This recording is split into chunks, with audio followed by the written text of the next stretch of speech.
Before we dive in, drop a comment and let us know where you are watching from. We'd love to hear from you. If you enjoy true crime stories like this, be sure to like the video, subscribe, turn on the notification bell, and share it with someone who'd love it too. November 13, 2022. Moscow, Idaho. A quiet college town nestled in the rolling hills of the Pacific Northwest. The kind of place where everyone knows everyone. Where doors stay unlocked.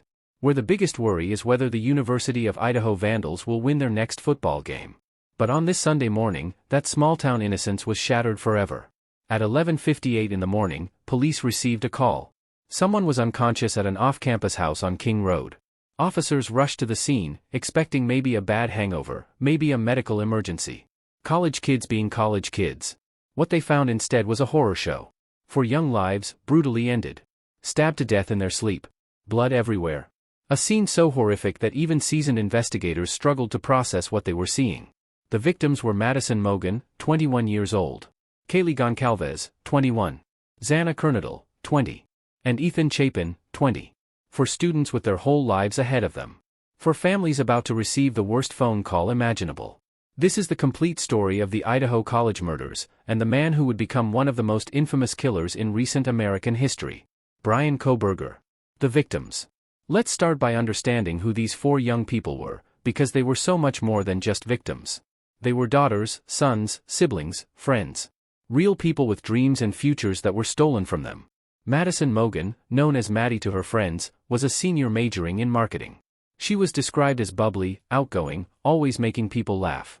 She worked at a local restaurant called the Mad Greek, where she was beloved by customers and coworkers alike. Maddie had big plans after graduation. She wanted to move to Austin, Texas, start her career, explore the world.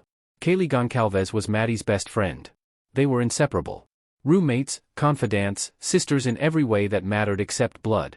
Kaylee was about to graduate with a degree in general studies and had already secured a job at a tech company in Austin. She and Maddie were planning to move there together. Start their adult lives side by side, just like they'd spent their college years. Xana Kernodle was a junior studying marketing. She was creative, artistic, passionate about design. She had recently started dating Ethan Chapin, and those who knew them said they were perfect together. Young love in its purest form. Ethan Chapin was a freshman, a member of the Sigma Chi fraternity. He was studying recreation, sport, and tourism management. His fraternity brothers described him as kind, funny, the guy who lit up every room he entered. He wasn't a resident of the King Road house, he was just staying over that night to be with Xana. For ordinary college students living ordinary college lives. Going to parties. Studying for exams. Making memories with friends. None of them had any idea that November 13th would be their last day on Earth. The night of the murders. Let's walk through what happened that night, piecing together the timeline from police reports, witness statements, and the evidence that would eventually come to light. Saturday, November 12th, started like any other weekend night in a college town. Maddie and Kaylee went to a local bar called the Corner Club. They were seen on security footage laughing, dancing, having a good time with friends. Around 1:30 in the morning, they left and ordered food from a local food truck. Surveillance video shows them waiting for their order, chatting, smiling. Just 2 best friends enjoying a night out. They arrived back at the King Road house around 1:45 in the morning. Meanwhile, Xana and Ethan had been at a fraternity party. They returned to the house around 1:45 in the morning as well. Xana ordered food from DoorDash, a late-night snack after a night of partying. That food order would later become a crucial piece of the timeline. The house had 6 bedrooms across 3 floors. Maddie and Kaylee shared a room on the 3rd floor. Xana and Ethan were in a bedroom on the 2nd floor. 2 other roommates, Dylan Mortensen and Bethany Funk, were also home that night, sleeping in rooms on the 1st and 2nd floors. Everything seemed normal. Just another Saturday night in a college house. But someone was watching. Around 4 in the morning, Dylan Mortensen was woken by what she described as crying or whimpering sounds. She opened her bedroom door to check what was happening. What she heard next would haunt her forever. A voice. Female.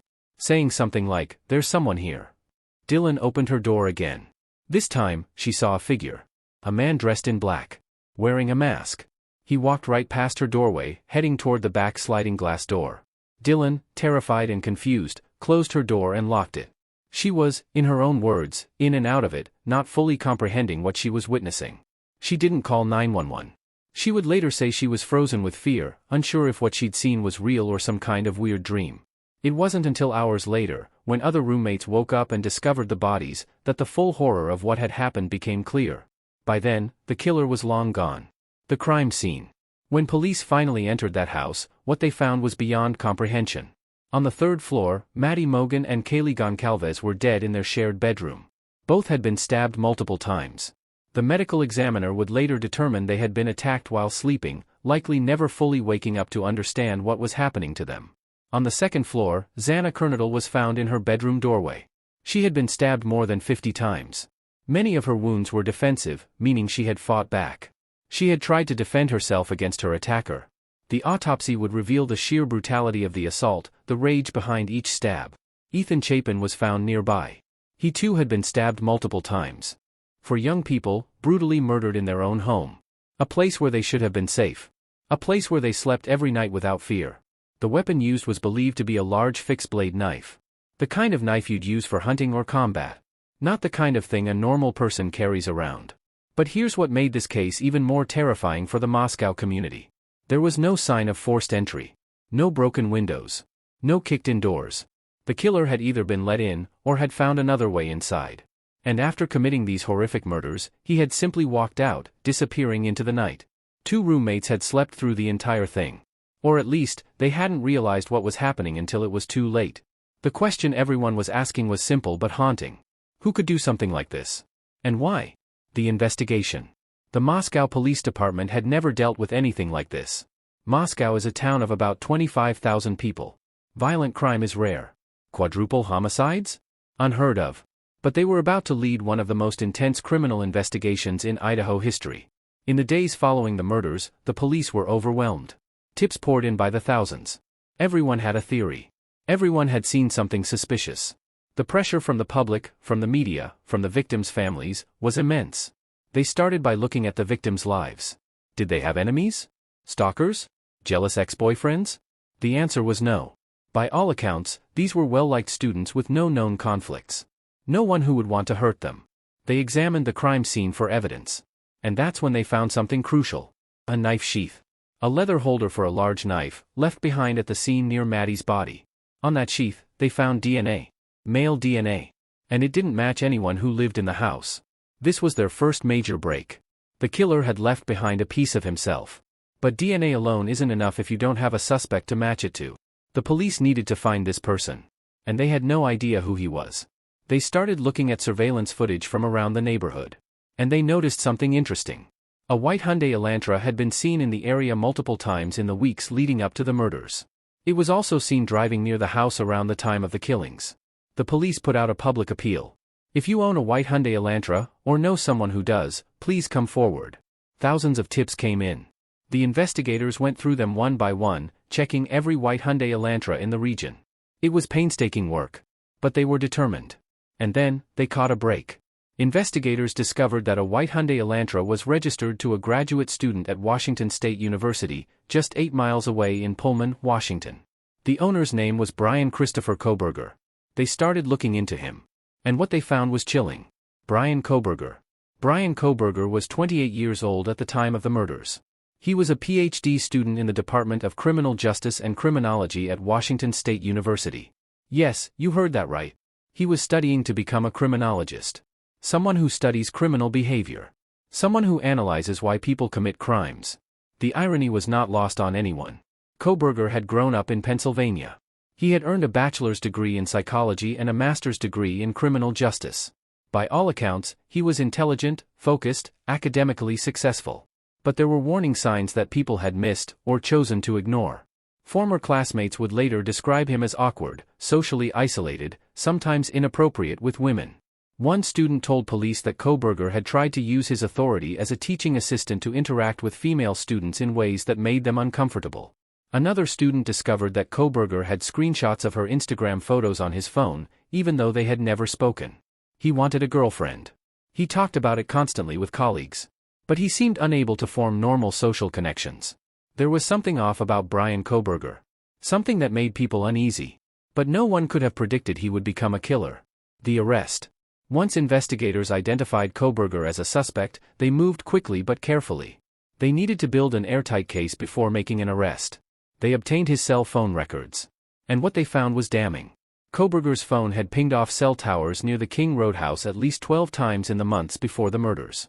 He had been driving by that house, watching it, studying it, planning. On the night of the murders, his phone went dark. He had turned it off, likely to avoid being tracked. But before and after the killings, his phone data placed him in the area. They also obtained surveillance footage showing his white Hyundai Elantra driving near the house around the time of the murders, leaving the area shortly after, speeding away. But the final piece of evidence was the DNA. Investigators needed a sample of Kohberger's DNA to compare to what was found on the knife sheath. But they couldn't just ask him for it without tipping him off. So they waited. And watched. Kohberger had gone home to Pennsylvania for the Christmas holidays. Investigators followed him there. They set up surveillance outside his parents' house. And then, one night, they got their chance. Kohberger was seen putting trash into his neighbor's garbage can, wearing gloves. Investigators waited until he went inside, then retrieved the trash. Inside one of the bags, they found a Q-tip, a cotton swab that Kohberger's father had used and discarded. They tested the DNA on that Q-tip, and it was a familial match to the DNA on the knife sheath, meaning the person who left DNA on the sheath was a close blood relative of the man whose DNA was on the Q-tip. Bryan Kohberger was their killer. On December 30, 2022, Pennsylvania State Police CERT team and the FBI arrested Bryan Kohberger at his parents' home. They found him in the kitchen, wearing surgical gloves, separating trash into individual Ziploc bags. He was trying to destroy evidence, to avoid leaving DNA behind. But it was too late. They had him. The case builds.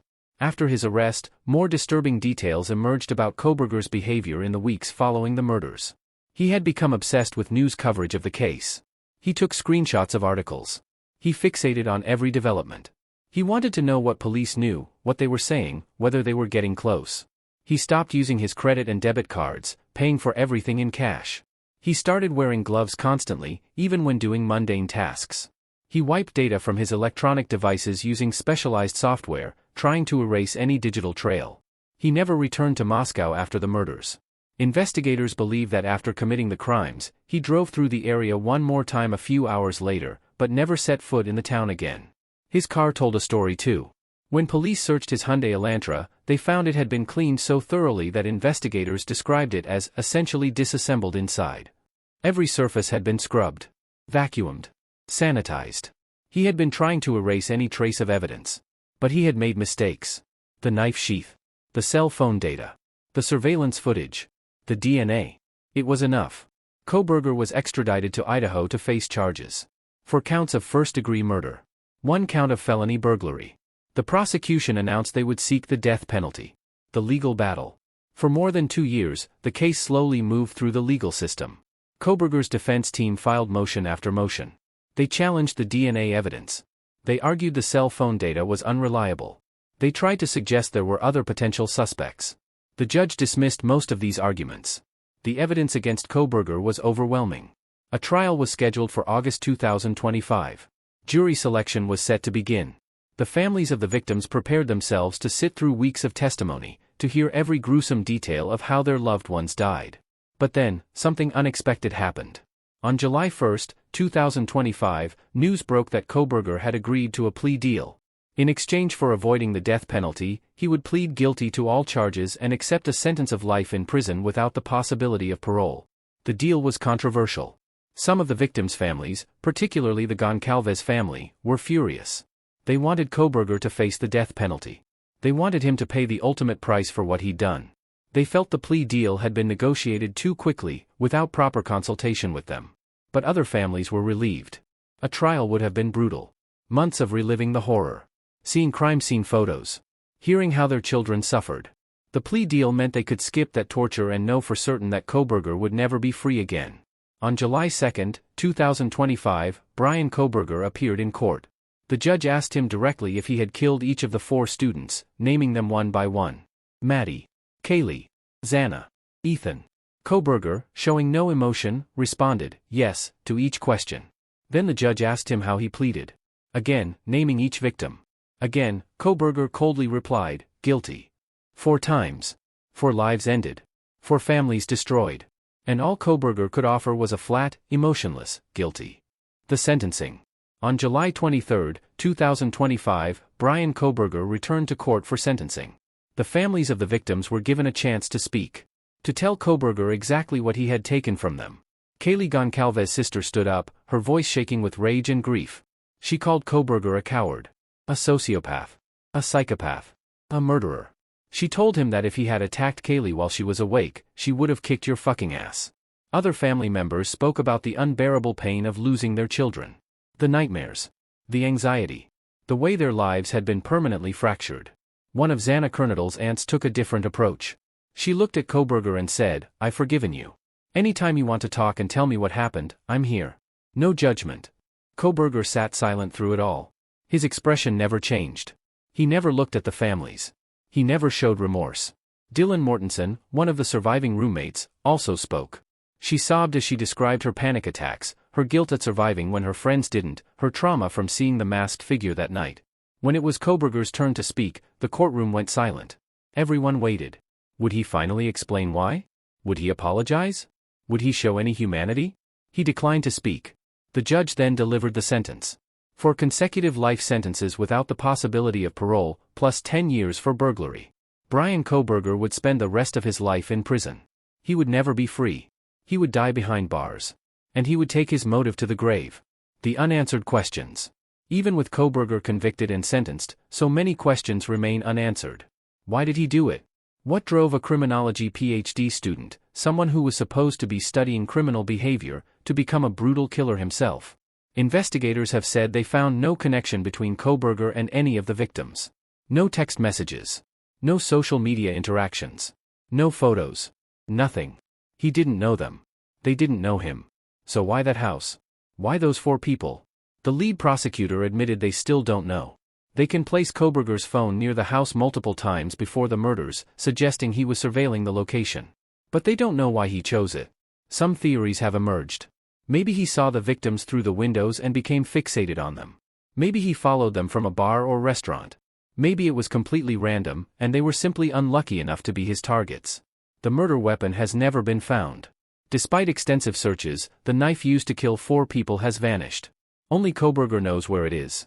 And perhaps most disturbingly, we may never know what was going through his mind when he climbed those stairs, entered those bedrooms, and stabbed 4 sleeping students to death. What kind of rage, what kind of darkness, exists in someone capable of that? Kohberger has refused to speak about his motives. His plea deal includes no requirement that he explain himself.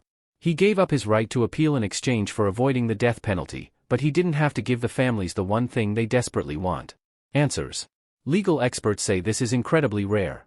Even in cases where defendants plead guilty, they usually provide some explanation, some attempt at closure. But Kohberger has chosen silence. And that silence may be the cruelest part of all. The aftermath. The University of Idaho community has tried to heal, but the scars run deep. The house on King Road, where 4 students were murdered, was demolished in December 2023. The university said it was necessary for the healing process, though Kaylee's family objected, arguing it destroyed crucial evidence. Memorials for the victims have been placed around campus. Scholarships have been established in their names. But nothing can fill the void they left behind. The 2 surviving roommates, Dylan Mortensen and Bethany Funk, have struggled with survivors' guilt and PTSD. Dylan has spoken about her panic attacks, her constant fear, the weight of wondering if she could have done something differently that night. The victims' families have been torn apart by grief. Some have become advocates, pushing for changes in how universities handle campus safety. Others have retreated from public view, trying to rebuild their shattered lives in private. And Bryan Kohberger sits in a cell in an Idaho prison, where he will remain until the day he dies. Some people see him as a monster. A remorseless killer who deserves whatever suffering he experiences behind bars. Others see him as a cautionary tale. A brilliant mind that went horrifically wrong. A reminder that intelligence and education don't make someone immune to darkness. But most people just see him as what he is. A murderer. Someone who took 4 beautiful lives for reasons we may never understand. Final thoughts. The Bryan Kohberger case is a reminder that evil can come from the most unexpected places. It can wear the face of a grad student. It can hide behind academic credentials and a quiet demeanor. It can study criminal justice while planning to commit the ultimate crime. For families will never be whole again. For sets of parents will never see their children graduate, get married, have kids of their own. For futures were erased in the span of a few terrible minutes. And all because one man, for reasons known only to him, decided to become a killer. If there's any lesson to take from this tragedy, it's this. Evil doesn't always announce itself. It doesn't always fit our expectations. Sometimes it parks outside your house, watches through your windows, plans in silence. And sometimes, despite all the technology, all the surveillance, all the precautions, it slips through the cracks. Until it's too late. Rest in peace, Madison Mogen, Kaylee Goncalves, Xana Kernodle, Ethan Chapin. You deserved so much more than this. You deserve to live, to love, to chase your dreams. Your memories will endure long after your killer is forgotten. And to Bryan Kohberger, sitting in your cell for the rest of your life. You took 4 lives. But you don't get to take their stories. You don't get to erase who they were. They will be remembered. You will be nothing but a footnote. A cautionary tale. A monster in the dark. That's the only justice left. If you found this case as haunting as we did, please hit the like button, subscribe to our channel, and turn on notifications so you never miss our next deep dive into true crime. Drop a comment below with your thoughts on this case. And share this video with anyone who's been following the Idaho murders. Thank you for watching, and we'll see you in the next one.